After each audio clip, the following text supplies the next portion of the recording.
Abra sua Bíblia comigo e eu quero falar da primeira mesa. Lucas capítulo 19. Nós vamos ler bastante a Bíblia hoje, tá bom?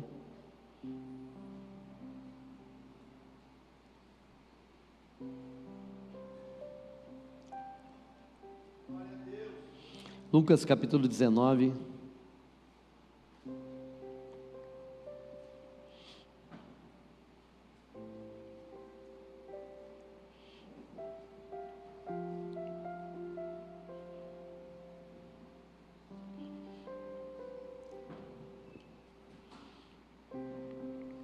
Essa mesa é a mesa dos indignos, a mesa do publicano chamado Zaqueu. Diz assim a palavra do Senhor: chegando a Jericó, atravessava Jesus a cidade. Eis que um homem rico chamado Zaqueu, chefe dos publicanos, buscava ver quem era Jesus. Todavia, sendo ele de pequena estatura, não o conseguia devido à influência do povo, à afluência do povo. Por esse motivo, correu diante da multidão e subiu em uma figueira brava para observá-lo, pois Jesus ia passar por ali. Quando Jesus chegou àquele local, olhou para cima e o chamou: Zaqueu, desce depressa, pois preciso ficar hoje em tua casa. No mesmo momento, desceu Zaqueu apressado e o recebeu com enorme alegria. Todos, em meio à multidão que presenciaram o que se passou, começaram a murmurar: ele entrou na casa daquele pecador e vai hospedar-se lá? Então Zaqueu tomou a palavra e comunicou a Jesus: eis, a metade dos meus bens, Senhor, eis que estou doando aos pobres. E se de alguém extorquir alguma coisa, devolverei 4 vezes mais. Diante disso, Jesus declarou: hoje houve salvação nessa casa, pois este homem também é filho de Abraão, porque o Filho do Homem veio buscar e salvar o que estava perdido. Pai querido, fala ao nosso coração nessa manhã. Eu me escondo atrás da cruz de Cristo, que eu seja só um instrumento, Senhor, nas tuas mãos, assim como é o instrumento na mão do músico, é a pena na mão do escritor, é o martelo na mão do marceneiro. Encontre lugar, Deus, no coração do meu irmão e da minha irmã, e que possamos, ó Pai, exaltar e glorificar o Cordeiro de Jesus, o Cordeiro que é Jesus, que morreu por os nossos pecados. Em nome de Jesus, amém. Porque o Filho do Homem veio buscar e salvar o que havia perdido. É interessante, irmãos, e nós temos falado disso todos esses 6 domingos, com o de hoje, e já faz muito tempo que nós pregamos isso de uma forma muito constante, muito contundente, sempre lembrando que a mesa, ela não é um lugar de pessoas que podem estar na mesa. A mesa não é um lugar de mérito, a mesa não é lugar de meritocracia, a mesa não é lugar de performance. A mesa não é o lugar onde as pessoas que se acham boas se sentem com a condição de estar na mesa. Uma das coisas que infelizmente ainda acontece no meio cristão é que no dia da ceia as pessoas elas se acham, ou se não elas são ensinadas de que elas precisam estar bem, elas precisam de ter tido uma boa conduta, ou pelo menos que elas passem ou passaram pelas águas do batismo, que elas sejam membros da igreja, como se a mesa fosse então um clube fechado, ou o clube dos salvos, ou o clube daquelas pessoas que então, depois de curadas e salvas, agora elas podem sentar na mesa. É uma interpretação, uma hemenêutica, uma exegese equivocada, e eu sei que por conta disso nós temos sofrido muitas críticas, né? E quantas vezes as pessoas entram lá nos vídeos e falam de uma forma muito, muito dura, mas nós entendemos e temos convicção daquilo que pregamos, e entendemos isso de uma forma bíblica e profunda. E uma das coisas que eu e você podemos realmente ver agora, nessas mesas das quais nós vamos dar uma passeada com Jesus no seu ministério, a Bíblia diz então que este homem chamado Zaqueu, gente, eu vou virar aqui um pouquinho, eu sei que vai ficar feio, mas senão eu vou cair nesse trem aqui. Por favor, ficou feio demais, me ajuda aqui, por favor. A turma da coisa aí já falou assim, está feio, pastor, arruma aí. Parece que eu que estou meio... Por favor. Obrigado. Sabe o que é, irmãos? Eu queria encarpetar tudo.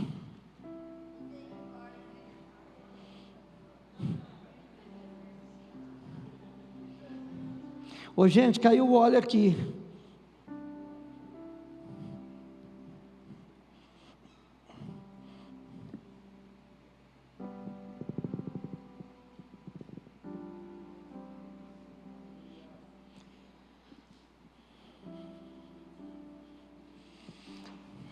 Que, meu irmão?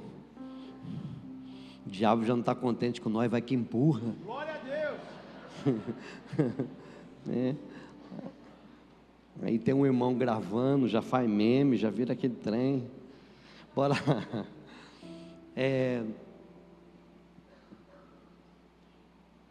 Nessas mesas às quais Jesus, nós vamos passear por elas. A primeira pessoa aqui que eu quero citar nesse texto é um homem que talvez eu e você nunca gostaríamos de ter sentar com ele numa mesa. E como nós já aprendemos aqui, meu irmão, sentar em mesa, conversar, estar com pessoas, almoçar com pessoas, jantar com pessoas, cear com pessoas, fala de compartilhar vida, de compartilhar ideais, né? Geralmente pessoas que a gente traz para a mesa é gente que a gente gosta, gente que a gente quer estar junto, quer estar linkado, concordar junto. Mesa na Bíblia, o símbolo de mesa sempre é a aliança. Quando nós olhamos então para todas essas mesas, uma das mesas que são muito impactantes no seu referencial como aliança, é a mesa de Abraão. Quando, lembra, pastor Nato pregou isso, quando o Senhor Jesus então ele vem com mais 2 anjos, e Abraão fala, espera um pouco que eu vou preparar ali um alimento e vou colocar a mesa. E interessante, é a primeira vez que na encarnação, né, fora da encarnação de Jesus, mas ali é uma epifania, a manifestação do Deus encarnado, né, e ele senta e ele come. E quando ele fala isso, ele estava falando de compartilhamento, ele está falando de aliança, ele está falando de dividir coisas. Então a mesa é exatamente isso, é quando eu sento e divido a minha vida com as pessoas. Por isso que você tem que tomar cuidado com a mesa que você está sentando, com quem você está sentando, porque mesa sempre fala de aliança, fala de compartilhamento. Agora então, Jesus, ele está entrando em Jericó, uma cidade grande, uma cidade com muito comércio, e de repente tem ali um homem chamado Zaqueu. A Bíblia diz que ele era pequeno em estatura, não era muito grande, né? Hoje o Luquinha não está aí para mim falar que é ele, mas com certeza isso chamava atenção. Mas ele era um homem odiado pela sociedade. Por que ele era odiado? Ele era cobrador de impostos. Ele não era só um cobrador, ele era o chefe do cobrador de impostos. E uma das coisas que era real naquela época, havia um acordo entre Roma e os cobradores de impostos, de que eles não só precisavam de cobrar o imposto que Roma queria, mas ele poderia cobrar mais para ficar para ele. Então, ele não só cobrava o que Roma pedia, mas ele colocava algo a mais para que ele pagasse Roma e sobrasse um pouco no seu bolso. E isso era claro, todo mundo sabia que isso acontecia. É por isso que então Zaqueu, ele era odiado pelas pessoas, porque as pessoas sabiam que ele extorquia as pessoas sabiam que ele as roubava. Mas de repente Jesus entra em Jericó e há um alvoroço. Jesus já estava conhecido, Jesus já estava liberando milagres, sinais, maravilhas.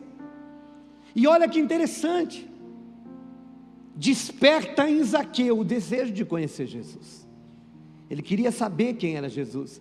E de repente, por causa da sua pequena estatura, pelo número de pessoas que agora então já envolvia Jesus quando ele chegava nos lugares, era impossível de Zaqueu chegar até Jesus. E o que ele faz? Ele sobe em uma árvore.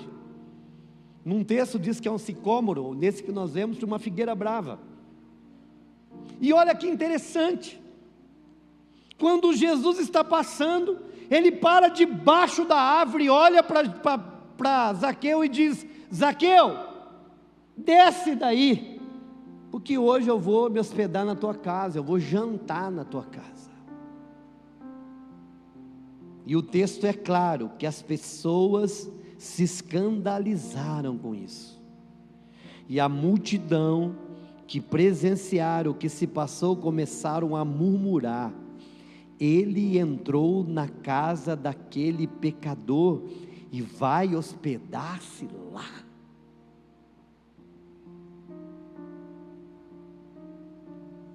Sabe, uma das maiores dificuldades de nós pregarmos o Evangelho,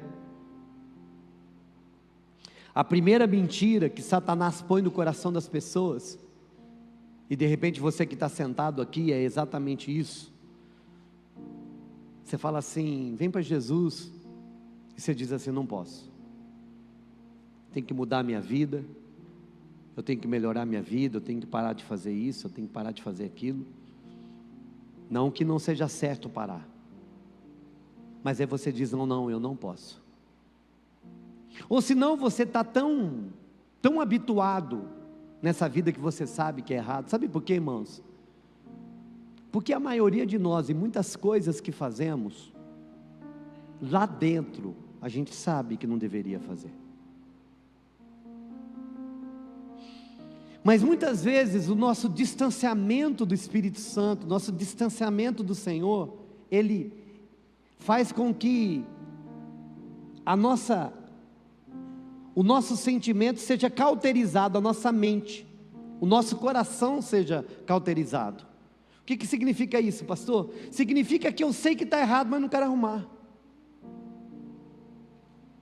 Eu sei que está errado. Eu sei que está errado, mas eu não tenho força.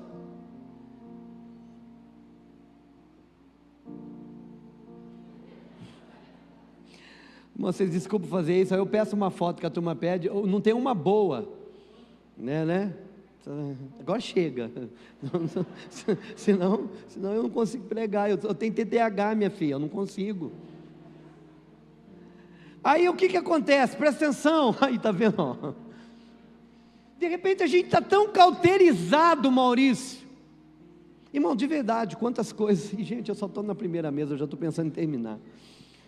E quantas vezes, irmãos, assim, você está aqui dizendo assim: pastor, eu estou metendo o pé na jaca. É verdade. Mas há uma verdade que você está assim: e eu não estou nem um pouco com vontade de parar.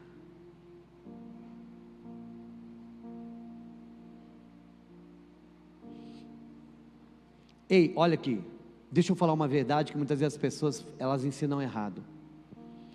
Pecado gera prazer. Se pecado fosse ruim de praticar, ninguém praticava. O problema é a consequência dele, não a prática dele. Então não espere que você vai falar assim: não quero mais.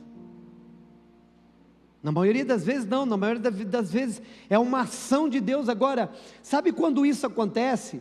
Acontece quando, primeiro, são duas coisas. Primeiro, quando o Espírito Santo, ele me faz nascer de novo. Então, meus olhos se abrem. e algo começa a mudar dentro de mim, eu começo a entender que aquilo estava errado, e eu começo a não ter mais prazer. Mas se você insistir, mesmo depois de um novo nascimento, você vai voltar a ter gosto por aquilo. É como a Bíblia diz, que a porca lavada volta ao vômito.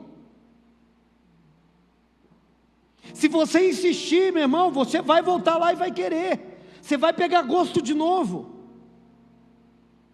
E o grande problema, querido, preste atenção, é que a gente vive num tempo, num momento nas nossas vidas, que a nossa mente, como eu disse, e o nosso relacionamento está tão frio, que cauteriza ao ponto de você saber que está errado, mas não quero mudar. Está errado, mas eu não vou. Está errado, mas eu não vou tomar posição. Está errado, mas está bom. Está errado, mas é gostoso. Está errado, e aí vem a frase do diabo: mas Deus entende.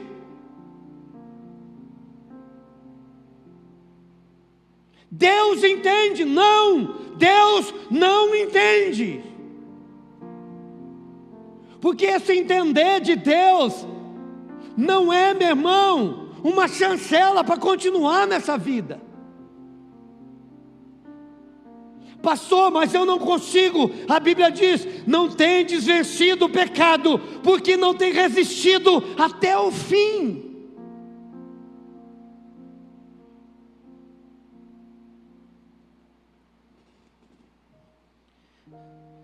A Bíblia fala que pecado a gente tem que tratar como amputação. Se o teu olho te faz pecar, arranque-o fora. Se a tua mão te faz pecar, arranque-a fora. O que ele está falando? Que é para você ir lá e cortar? Não. O que ele está falando é que o sentimento que você tem com aquilo que te faz cair, leve a um lugar de tão seriedade que você precisa, ampute, tire da sua vida. Se você não consegue lidar com o celular, se o celular tem te levado, eu vou falar aqui com os homens, porque hoje, irmão, não é uma pornografia explícita. Hoje a maioria dos homens não são viciados em pornografia explícita. É a pornografia velada, é a sensualidade exacerbada, é a mulher de biquíni, é a mulher mostrando o corpo, é a mulher com dança sensual, é a mulher ativando a lascívia do homem, e a maioria dos homens está perdendo tempo, olhando. Se você não tem força para isso, arranque, joga fora, tira, não olhe, deixa, diz: eu sou fraco, eu não vou. Arranque, ampute isso da sua vida.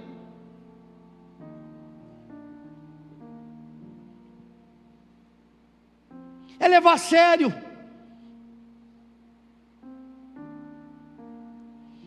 Por que, pastor? Porque se você não levar, ninguém vai levar.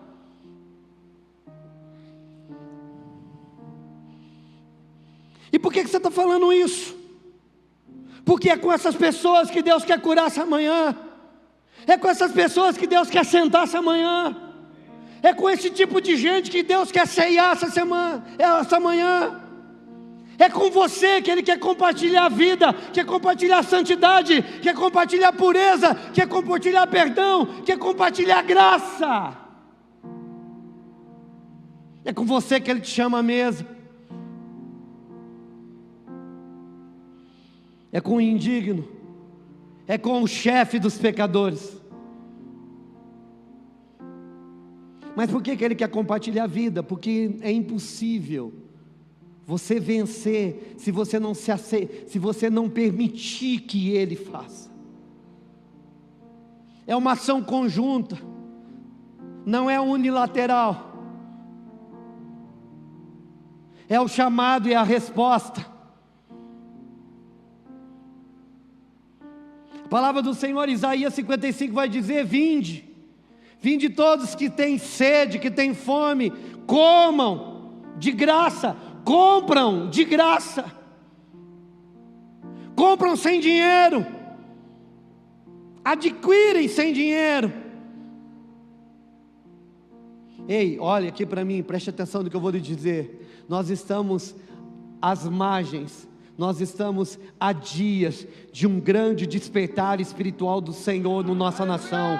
Nós vamos ver pessoas se convertendo de centenas, de milhares. Nós vamos ver pessoas sendo transformadas. Nós vemos pessoas, irmãos, que hoje estão mornas e elas vão ferver, elas vão esquentar, elas vão voltar a adorar o Senhor, elas vão voltar a priorizar o Senhor, elas vão voltar a priorizar pureza, santidade, relacionamento. Eis que chega um tempo agora, e ele não vai tardar, que o Senhor vai te tocar, vai te transformar, vai te purificar, vai te levantar. Ele é fiel para fazer isso.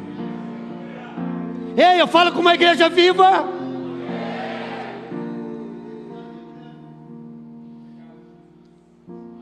Mas ele está chamando os Zaqueus para sentar, porque você não tem ideia qual é o resultado depois de uma mesa com o Senhor. Desce, Zaqueu, não importa o que estão falando, eu sei o que eu estou fazendo. Eu vou para a tua casa.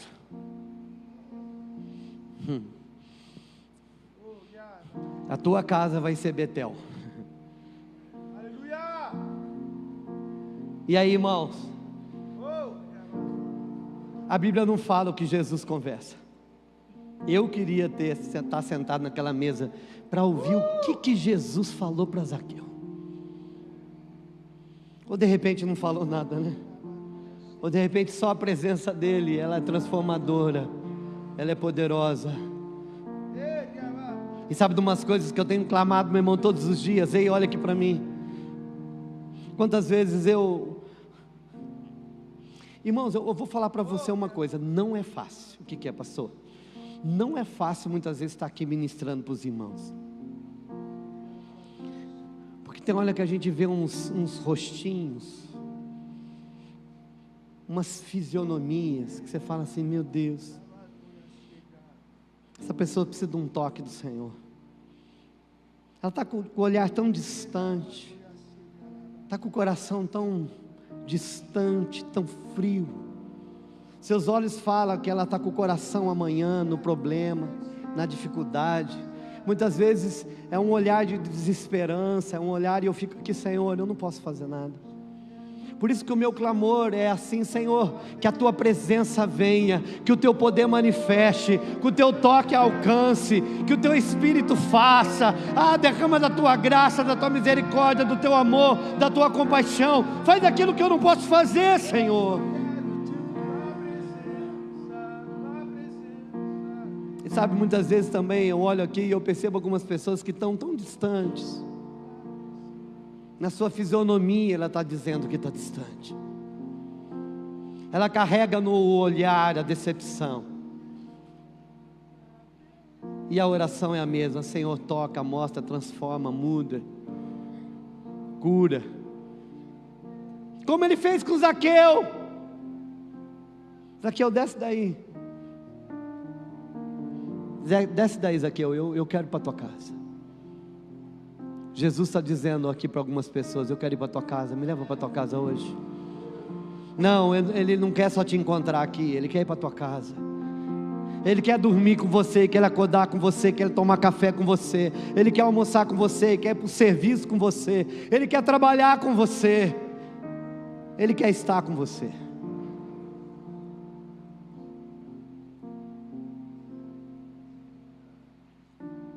Sabe qual é o problema? É que a gente continua ainda com o mesmo entendimento que Jacó. O lugar da manifestação sobrenatural, a gente diz lá é que Deus está. E na verdade o que Deus está dizendo é, eu estou aonde você está.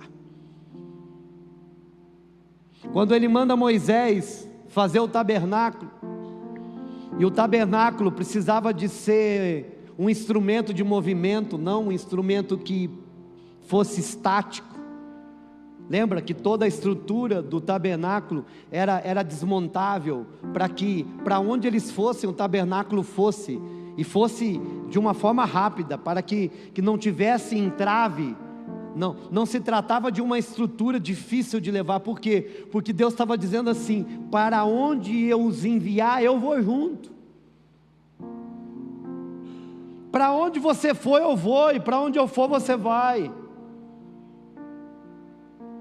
O problema é quando a gente transforma o encontro com o Senhor só num domingo, quando a gente transforma o encontro do Senhor só num lugar, e esquecemos de que Ele está conosco todos os dias.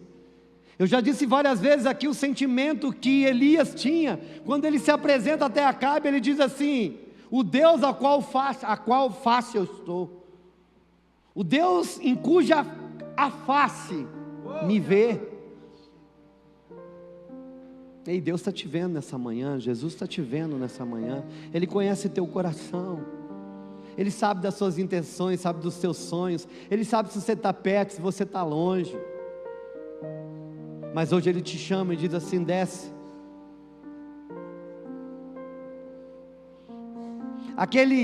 Aquela figueira brava falava da inadequação de Zaqueu de ir até Jesus, a incapacidade de Zaqueu de tocar em Jesus, a incapacidade de Zaqueu de conseguir um relacionamento com Jesus, um toque de Jesus. E o que Jesus revela é: eu vim por causa de você, desce que eu vou para a tua casa. E depois do encontro, sem dizer nada, a resposta é uma resposta só de palavras? Não, uma resposta de vida.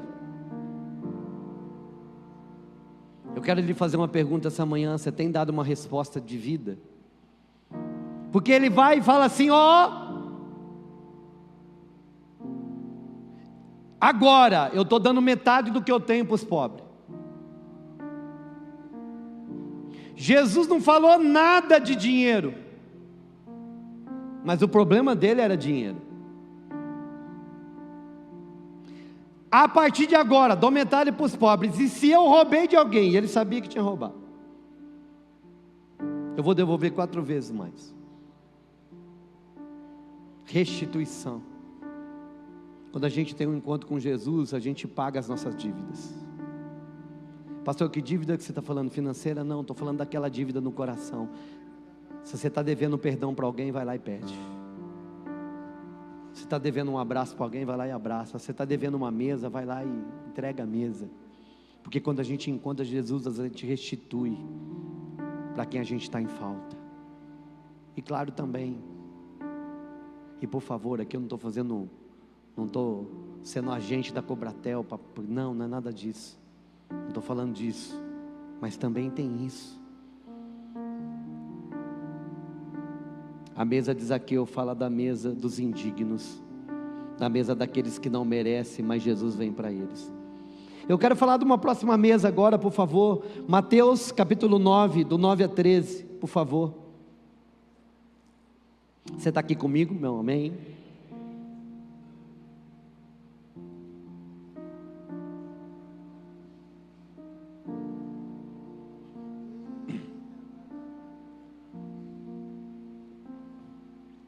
Saindo viu Jesus um homem chamado Mateus, repete comigo, Mateus, sentado na coletoria, e disse-lhe,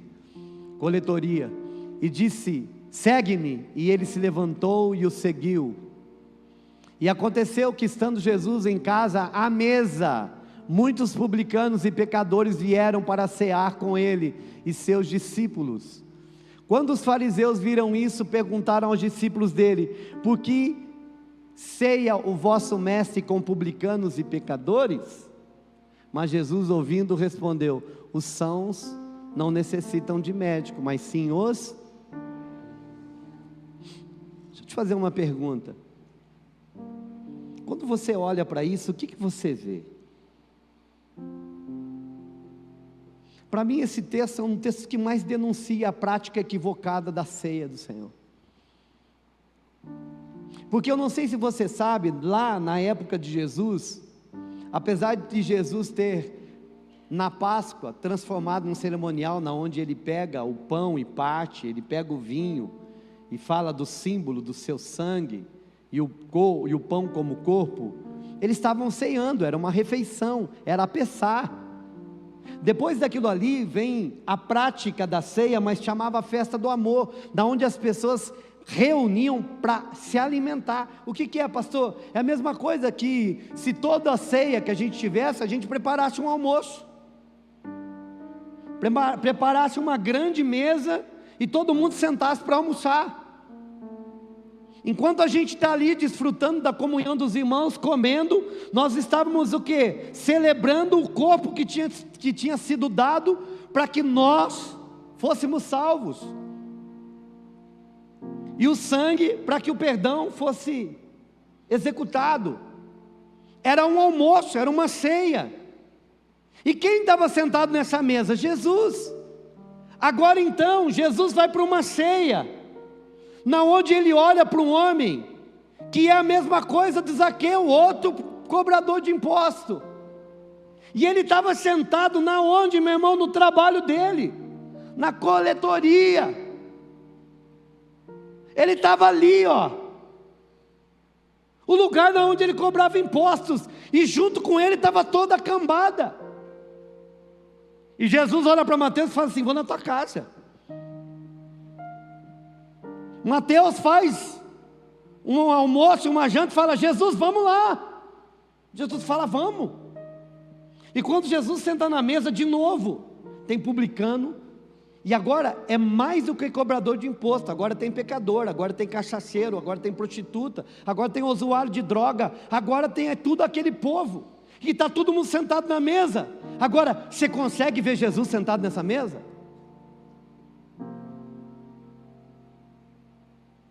Eu preciso que você veja Jesus sentado com esse povo.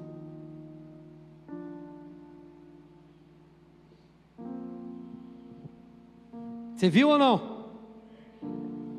Viu nada? Você está pensando no nada. Presta atenção.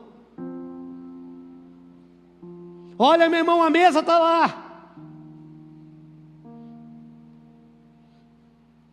Lembra aí de uma pessoa. Você deve lembrar de alguém. Você fala: meu Deus, essa pessoa não pode sentar não.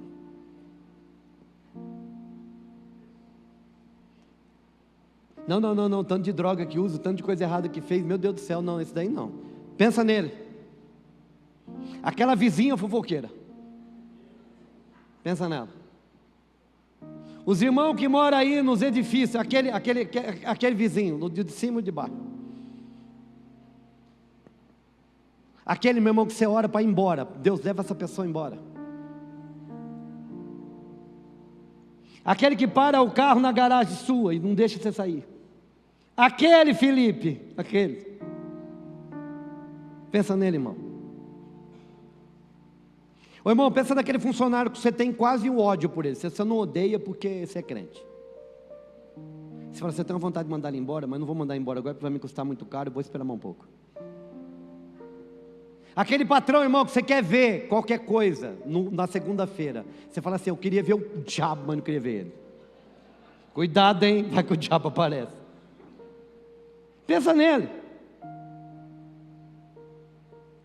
Aquele que te roubou, aquele que te passou para trás e ainda não te pagou.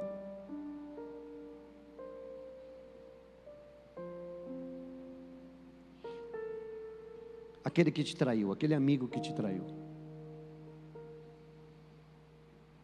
aquela amiga que te traiu, aquele que falou mal de você pelas costas, aquele que te deu uma apunhalada pelas costas, aquele que aprendeu a trabalhar com você, foi e abriu uma empresa, e a empresa dele hoje é maior do que a tua. Ele. Aquele que falou mal de você e fez você perder o emprego.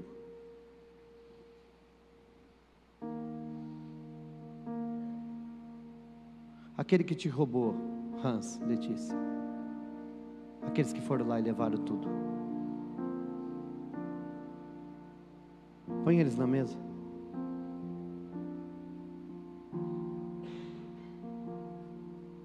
E agora, para o seu escândalo, Jesus quer sentar com eles. E Jesus não está nem um pouco preocupado do que eles fizeram por você. Jesus quer alcançar, porque eles são os perdidos. Porque ele diz assim: porque eu vim salvar e buscar o que se havia perdido. Jesus veio para eles. Eu e você faríamos igual os fariseus. Não, Jesus, ele não, ela não. Você não sabe o mal que eles me fizeram. Não, ela não merece. Ela não, qualquer pessoa menos ela. Então, Jesus veio buscar eles.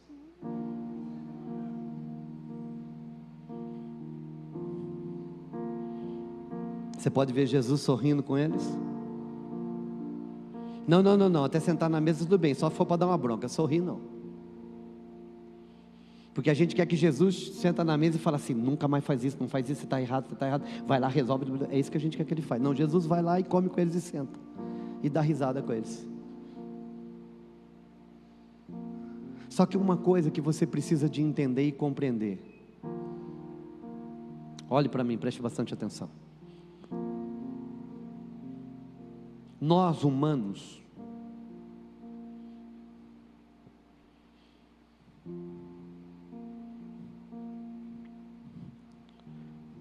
quando o limpo toca no sujo, o limpo fica sujo. Sim ou não? Eu ponho aquela camisa branca, Marli, cuidado. Tem certos lugares que eu vou que eu nem como, porque toda vez que eu como tem uma maldição, cai um pingo na minha camisa. É um negócio, irmão. Parece que sai da boca e vem aqui, ó. E aí as pessoas falam: aí pastor. E aí eu já sei que a Marli vai falar assim: você não viu? Eu falo para ela: não, eu não vi. Mas não é verdade? Você dá banho na criança, você troca a roupa do Tui, lembra do Tui? Quando era pequenininho. Você fala: menino, cuidado, não vai lá no barro, não vai na poeira, não vai na grama, porque você está limpo. Se você for no lugar sujo, você vai se sujar. Ei, olha para mim. Com Deus não é assim. Com Deus, quando o limpo, Deus toca no sujo, o sujo fica limpo. Só Ele faz isso. É por isso que Ele quer sentar com os pecadores, porque quando Ele senta com os pecadores, Ele não se torna pecador, mas os pecadores têm a oportunidade, e eles são tocados por Ele, são purificados, são santificados, eles são resgatados, eles são sarados. É por isso que a mesa tem que ser dos pecadores e não dos santos.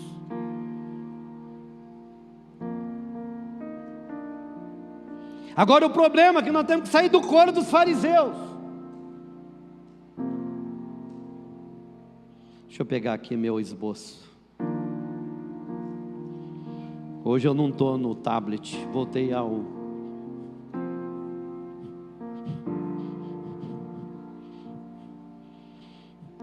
Irmão, depois se você quiser, meu esboço está aqui, ó.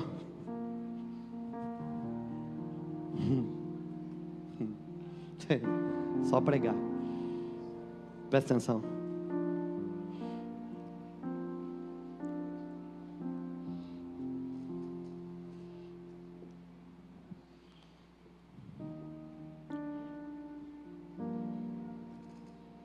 Vamos fazer de conta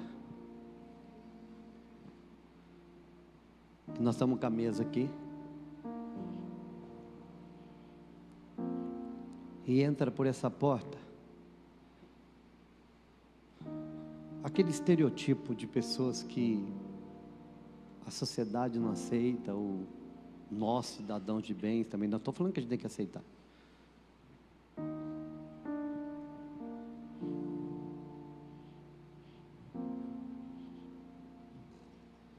Mas um homossexual travestido, cheirando álcool, cigarro, droga,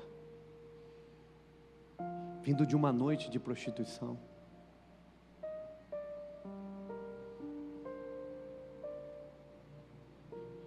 e passa pelo corredor falando palavras de baixo calão.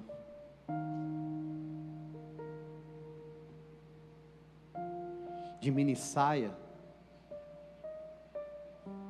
com a bolsa aqui. E passa rebolando, quebrando pelo corredor todo e senta aqui.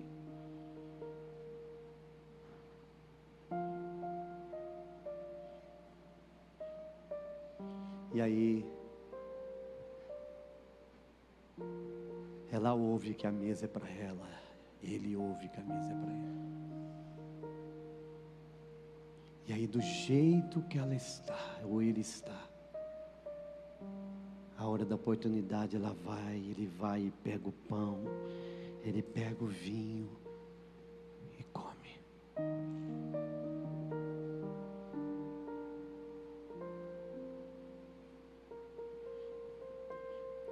Isso é ceia.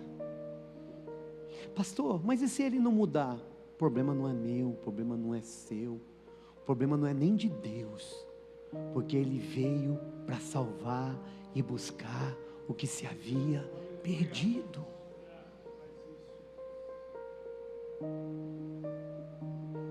Não cabe a nós dizer qual é o momento que se deve comer, porque é claro, comer traz vida, lembra? João 6, aquele que não comer não tem vida, mas aquele que comer de mim e beber de mim tem vida eterna. Ei, o primeiro passo para a transformação é comer. Ei, lembra que o perdão vem antes do arrependimento? Ei, irmão, você acha que foi você que quis Deus? Não, foi Deus que te chamou.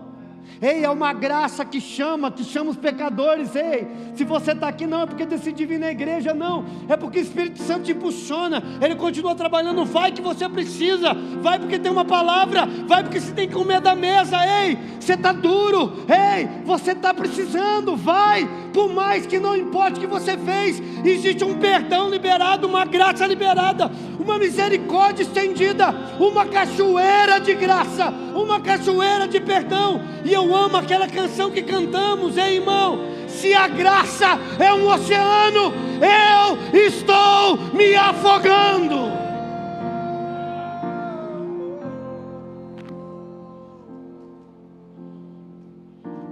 Está me chamando, Mateus? Eu vou, porque eu vim para vocês, Mateus. Mas o problema é que a gente quer tratar algo que é antes, é depois da mesa, não é antes da mesa.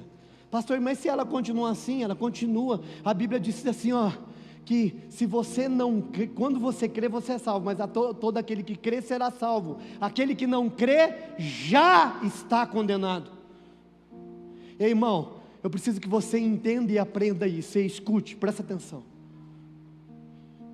O vir até Jesus, ninguém está aqui naquele lugar assim, ó, eu estou num lugar de decisão, eu escolho ir para o inferno, ou eu escolho ir para o céu. Não, não é isso. Aqueles que não optaram por Jesus, já estão condenados. Ei, problema é que você acha que você está em cima do muro, que você pode escolher ainda. Sabe qual que é o maior problema do Evangelho? Do Evangelho não, das pessoas? É porque elas não se sentem perdidas. Você está oferecendo salvação para quem não se sente perdido. Você está oferecendo vida para quem acha que está vivo. Mas quando as pessoas descobrem que elas estão mortas, quando elas descobrem que estão condenadas, quando elas descobrem que estão em sofrimento, quando cai a ficha dizendo assim, que droga de vida é essa? O casamento não traz satisfação, o dinheiro não traz satisfação, o emprego não traz satisfação, o diploma não traz satisfação, a viagem, o carro, nada traz, o sexo não traz, é coisa passageira. Aí ela entende, tem que ter algo a mais, tem que ter algo a mais. Aí ela vai saber que a Bíblia diz que Jesus é a fonte da vida, porque Ele veio dar vida e vida em abundância. João 10 diz.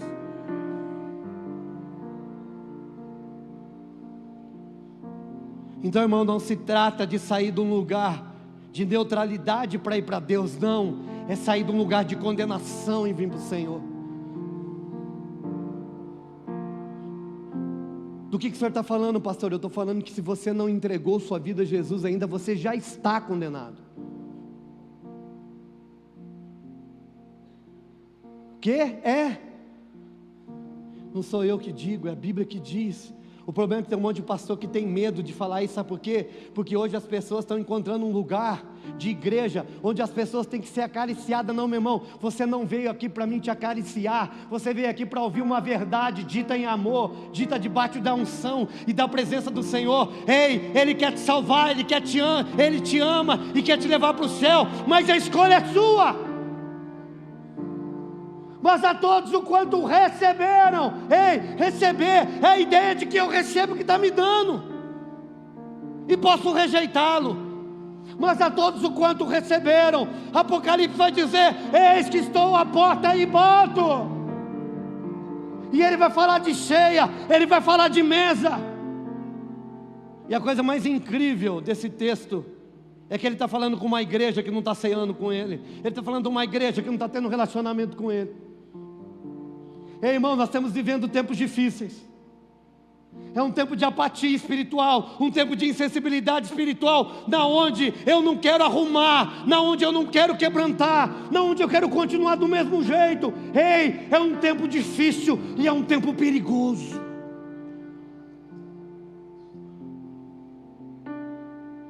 É por isso que aqueles que entenderam o seu chamado, pastor Anzolim, é por isso que aqueles que entenderam, homens e mulheres de Deus, que reconhecem esse tempo, que tem que olhar e dizer assim: Felipe, Senhor, aviva, traz de volta a tua presença, aviva, Senhor, a tua obra ao decorrer dos dias. Senhor, tem misericórdia do teu povo. Senhor, traga a tua presença de volta para a tua casa. Senhor, traz quebrantamento. Senhor, salva o teu povo. Senhor, muda, transforma. Precisamos de ti, Senhor. A igreja precisa de orar até o céu abrir.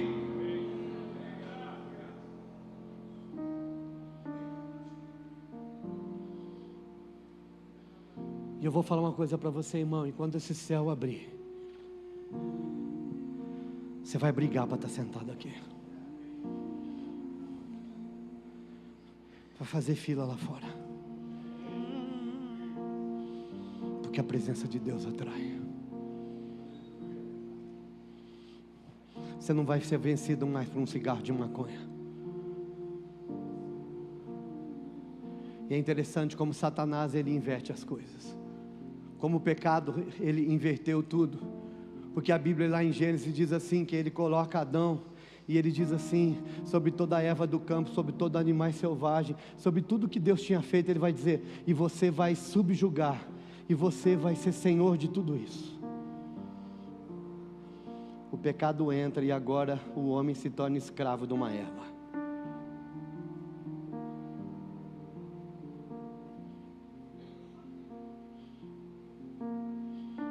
O pecado entra e o homem se torna escravo do sexo. Ei, tem gente aqui que não está vivendo a excelência do Senhor porque não consegue controlar seus hormônios.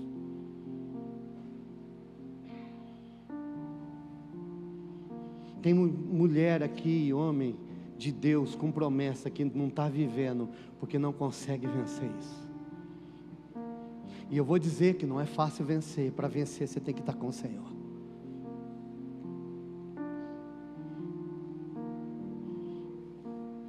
Porque só quando a gente caminha com o Senhor é que a gente encontra um lugar de vitória. É só andando com o Senhor.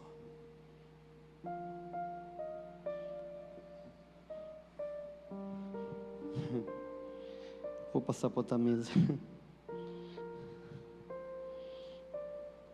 Preciso de falar dessa.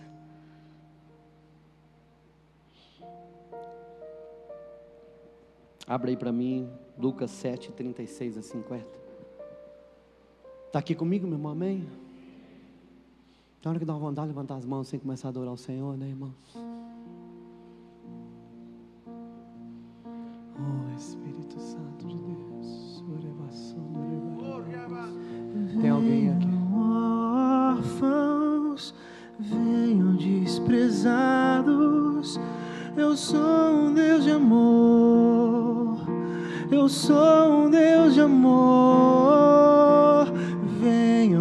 famintos, sedentos pela graça. Eu sou um Deus de amor, eu sou um Deus de amor. Venham órfãos, venham desprezados. Eu sou um Deus de amor, eu sou um Deus de amor. Venham, ó famintos, sedentos pela graça. Eu sou um Deus de amor, eu sou um Deus de amor, Pai de amor.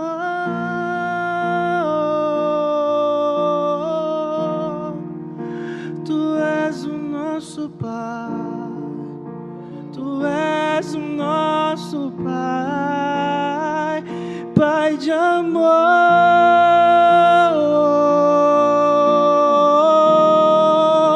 Tu és o nosso Pai, Tu és o nosso Pai, Pai de amor.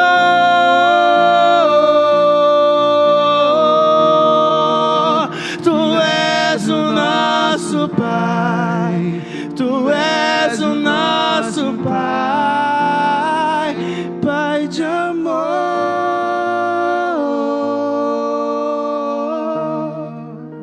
Tu és o nosso Pai, Tu és o nosso Pai. Ei, o Espírito pediu para que eu falasse algo para você. Ele disse assim: fala para mim, igreja. Se você entender o que está sendo pregado nesses dias, nesses encontros da mesa,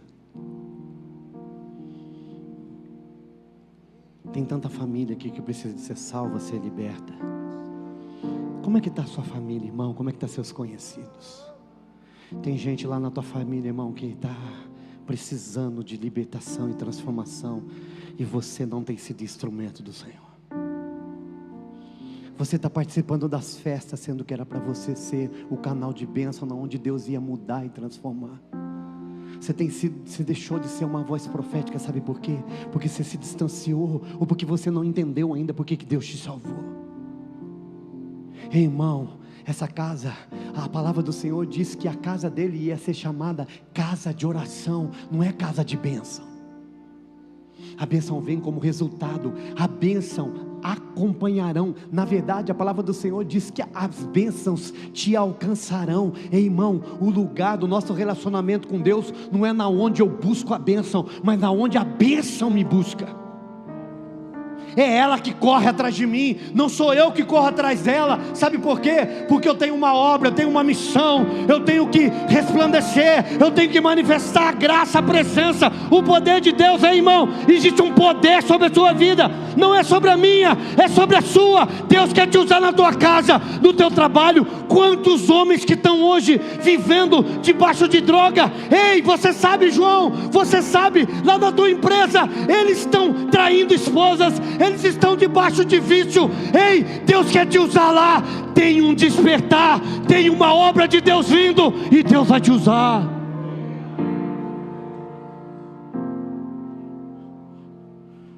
O diabo está escravizando o povo de Deus, porque ele sabe o poder que existe. Ei, irmão, tem um monte de gente aqui preso numa coleira, e Satanás não deixa você viver o que você tem que viver. Ei, escuta, você não é um gatinho, você é filho do leão da tribo de Judá. Tem um leão aí dentro de você. Tem algo, meu irmão, que se você rugir, ei, o diabo bate em retirada.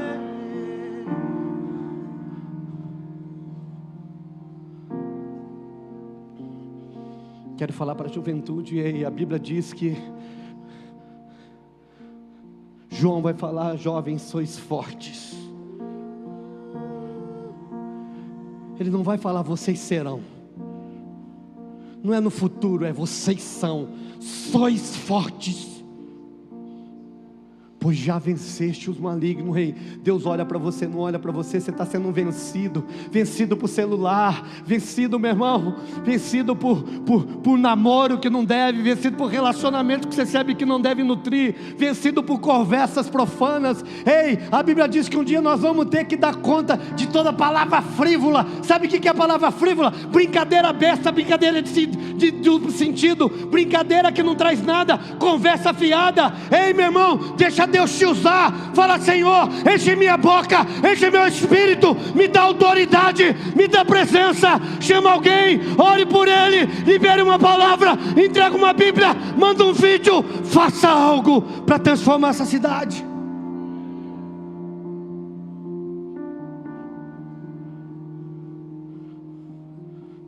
Vocês vão entender ainda. Mas a igreja, eu vou pregar sobre isso. A igreja tem 7 montes para assumir. Eu sonho, meu irmão, eu só tenho 52 anos. Tenho mais 20 de vida útil. Porque a Bíblia diz que depois dos 80 é cansado e enfado. Aí eu vou descansar na praia. Abri a Sal e Luz lá na praia, com 20 cadeiras só. 21, múltiplo de 7. Chegou o 22, vai lá para Limeira, vai para São Paulo, vai para qualquer lugar que só cabe 21. E vou fazer minha célula na beira da praia. Todo dia 5 horas da tarde. E vou vender coco do céu. Eita glória! Tem pastel não, dá trabalho, fritura, nada disso, coco. E vou contratar alguém para abrir o coco. Vão chegar e falar: bispão, dá um coco do céu. Dá um coco para ele. Mas eu tenho 20 anos ainda para queimar. E esses 20 anos eu vou queimar como um leão. Não, meu irmão, se não está acontecendo ainda, vai acontecer. Quando eu acordar de manhã, os demônios que estão esperando eu acordar, dá um piripaque, vai falar: ih, deu ruim, ele acordou de novo.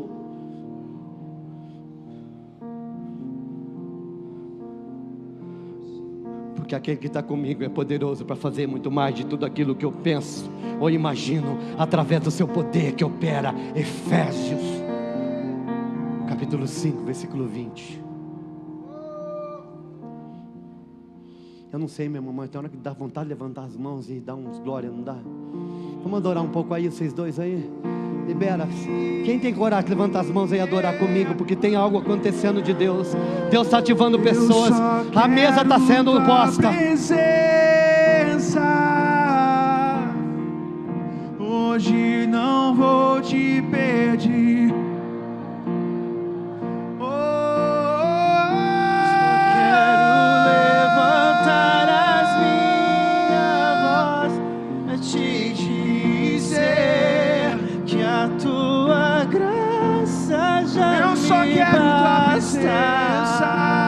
Eu só quero tua presença. Hoje não vou te pedir nada. Só quero levantar a minha voz pra te dizer que a tua graça já me basta. Eu não quero mais sair daqui. Eu não quero mais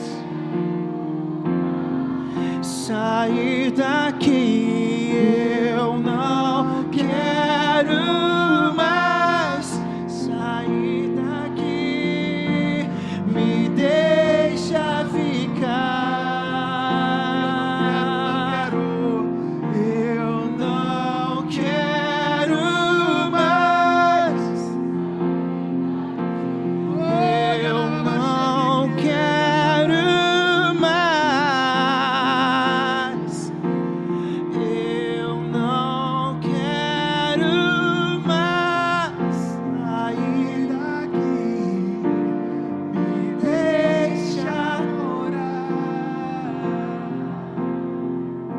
Ei, irmão, quando eu e você entendemos que a única coisa que precisamos é da presença do Senhor.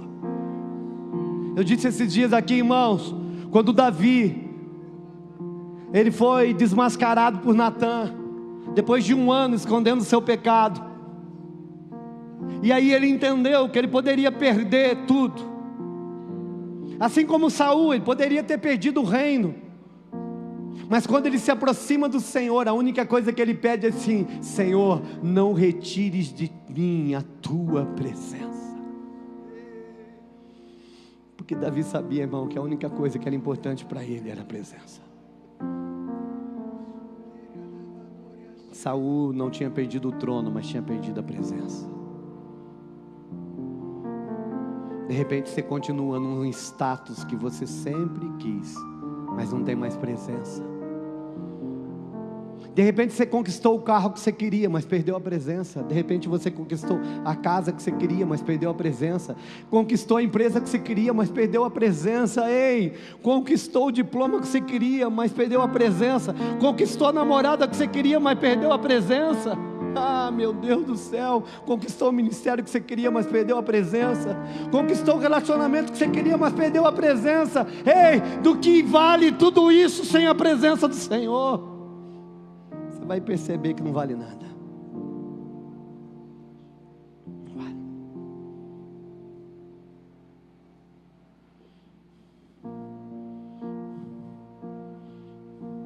Quantas pessoas que estão vivendo hoje o sonho, mas sem a presença?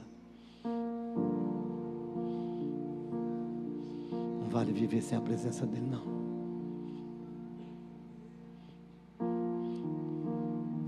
Eu já disse aqui várias vezes, e você que é parente da Osaide sabe, tem um hino que falava assim, que da presbiteriana também, pastor Ezequiel, que falava assim: em casa gruta, boa ou ruim, com Cristo está, é céu ali.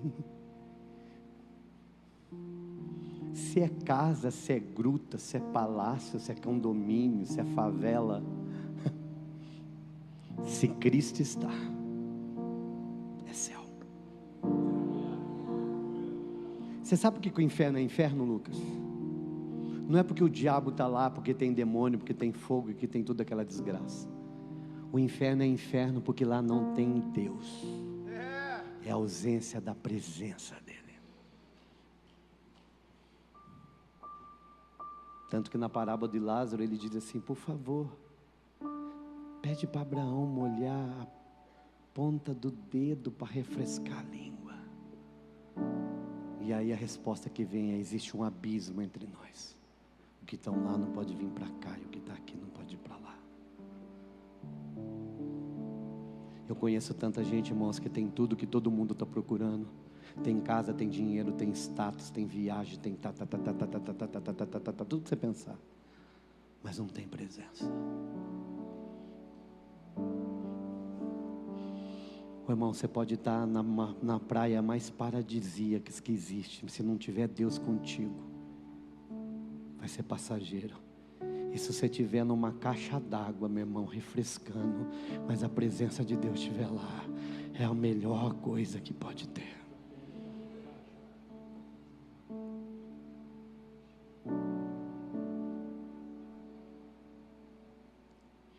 Eu não sei nem como termino mais. Tem mais 4 meses, pastor Ezequiel. Acho que eu vou para a última. A mesa que revela. Eu não poderia deixar de falar da mesa da adoração. Vamos para a mesa da adoração, Mateus 26. Do 6 ao 13, por favor. E aconteceu que, estando Jesus em Betânia, na casa de Simão, volta. Simão guarda esse detalhe, por favor. Continua. Chegando próximo dele, uma mulher, portando um frasco de alabastro, repleto de perfume caríssimo, lhe derramou sobre a cabeça, enquanto ele estava reclinado à mesa. Diante daquela cena, os discípulos indignaram e comentaram: por que esse desperdício? Porquanto esse perfume poderia ser vendido por alto preço e o dinheiro dado aos pobres. Percebendo isso, Jesus repreendeu-os: por que molestais esta mulher? Ela praticou uma boa ação para comigo. Pois quando aos pobres sempre os tendes convosco, mas a mim nem sempre me tereis. Ao derramar sobre o meu corpo esse bálsamo, ela o fez o que me preparando-me para o sepultamento. Com toda certeza vos afirmo, em todos os lugares do mundo onde este evangelho for pregado, até aqui em Limeira, igualmente será contado o que essa mulher realizou como memorial a ela. Uau!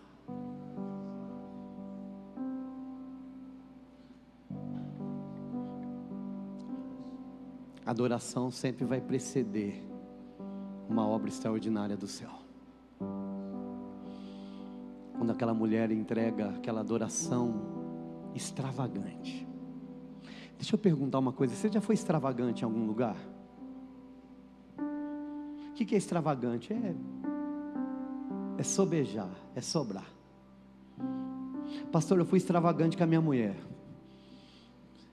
Eu não podia, mas eu dei um presente para ela. Pastor do céu, estou pagando até hoje. Amém, irmão, boa coisa fizeste. Ela merece. Olha para a gatinha, se ela estiver perto de você, fala: você merece. Olha aqui, gatinha, você merece. E teve gente que não olhou. Você olha que eu já vou marcar quem não está olhando, que eu vou chamar para o gabinete. Já estou vendo assim os olhares assim: não é para mim não. Já gastou, Natinha?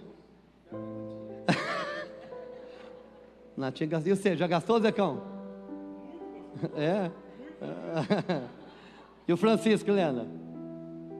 E o Chicão, está precisando demais. Sabe por quê, irmão? Porque extravagância fala de sobrar. Não é mesmo? Não tem aquelas pessoas, claro que aqui não tem ninguém, que se veste extravagantemente. Sim ou não? Eu, se eu fosse mulher, eu ia ser uma perua, bem extravagante, mano. Ah, não, irmão. Eu ia ser. Né? Não, eu ia ser extravagante, ia ser cheio de corrente, meu cabelo cada dia de uma cor. Ainda bem que Deus me fez feinho, para não... Ô, irmão, você perdeu a oportunidade. Quem que falou? Eu quero saber, me dá o nome aí depois. Você é Márcio? Márcio, desce daí, vai. Pode ficar aí, Márcio. Você já experimentou ser extravagante, sim ou não? Rapaz, essa mulher foi extravagante. Ela foi. Agora eu fico pensando, o que faz uma pessoa liberar um ato de tão profunda extravagância em adoração a Deus? Ela pegou algo, irmão, que era muito raro na época. Esse nardo, esse alabastro era coisa rara. A Bíblia diz que era um perfume, irmão. Os estudiosos dizem que era uma coisa de 1 ano de salário.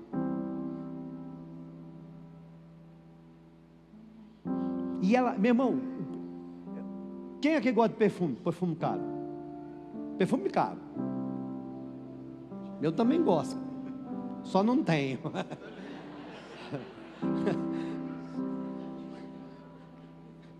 Hashtag fica a dica, aniversário 30 de novembro. Agora presta atenção, mas quando você compra um perfume caro, eu já comprei um perfume caro, como é que você usa ele, Helena? É ou não é? Para não acabar. Não é não? Quem aqui já foi pobre? Já foi, não tem pobre. Quem já foi pobre? Levanta a mão. Eu já fui, tem um monte de gente aqui que nunca foi, eu já fui pobre. Na época eu já fui pobre, quando o meu pai fazia compra, lembra dos Danone, sabe o Danone?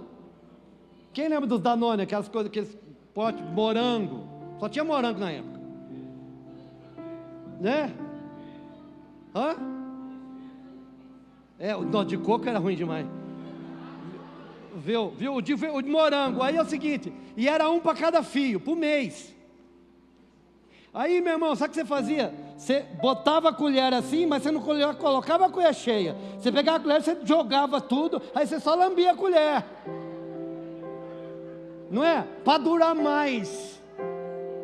Porque o Danone, irmão, olha só no outro mês. Aí você ficava com o Danone um tempão. Você batia, meu. Extravagante que era? Comer tudo de uma vez. Essa mulher, ela pega. Tem hora que o Espírito Santo fala assim: o que o Danone tem a ver com o negócio? Tem tudo, Senhor, eu vou chegar lá. Essa mulher, ela não economiza. Sabe qual que é o problema nosso, Diego? A nossa adoração, ela é em dose homeopática. A gente entrega aos pouquinho, Neto, é um pouquinho. Eu vou ofertar só um pouquinho. Uma nota de 100, de 50, de 20, de 10, de 5, de 2, vai a de 2. Não estou falando de dinheiro não, por favor. Quem me conhece sabe que eu não estou falando de dinheiro. Vou para a igreja. Nossa, aquele pastor, quando ele fala que ele está animado, eu sei que o culto vai acabar meio-dia.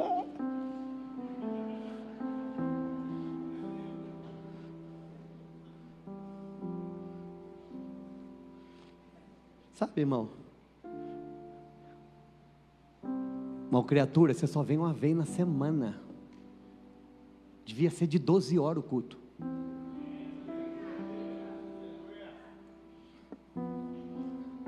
Mas eu vou falar, irmão, quando a gente fala de adoração, Senhor, parece que a gente é homeopática, coisa.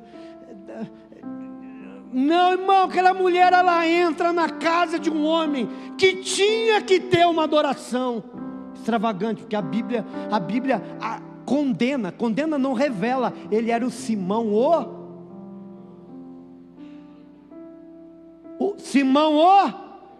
sabe por que está leproso ali? Porque ele era leproso. Agora, se ele não era mais leproso, é porque Deus tinha curado ele, pastor Zecão.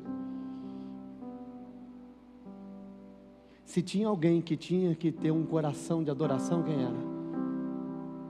Mas sabe qual é o problema, irmão? Que muitas vezes a religião endurece nosso coração para aquilo que Deus fez.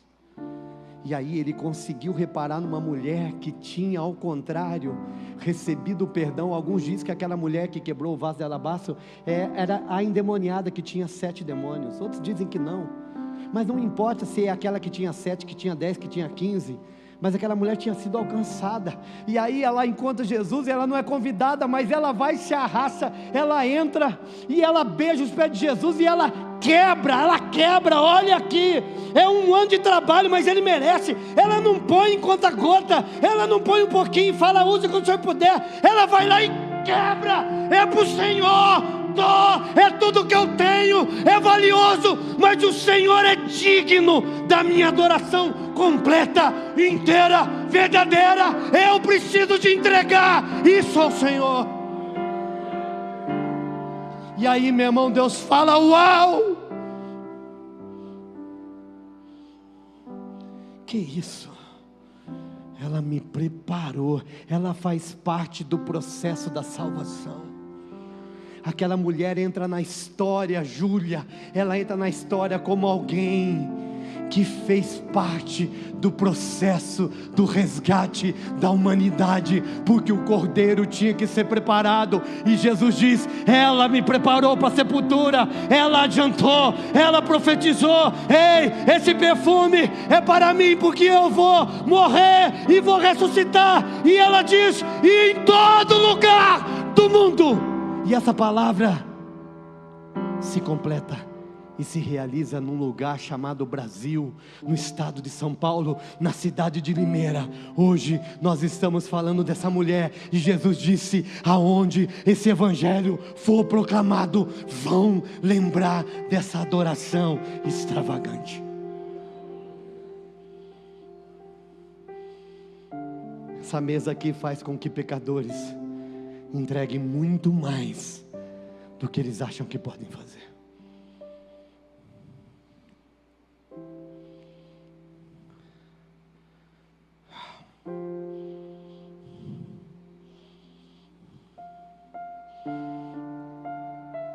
Vou ficar por aqui hoje. Na verdade, eu poderia fazer uma série de 7 só com Jesus, mas não vamos.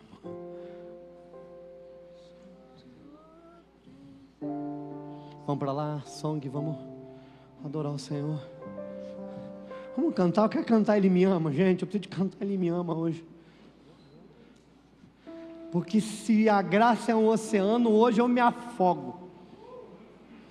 Vira para o teu irmão que está do lado e fala assim: irmão, não entendeu ainda, eu vou te afogar. Fala para ele: eu vou te afogar. Eu vou te afogar no oceano da graça. Vamos ficar de pé, irmão. Vamos ficar de pé para adorar.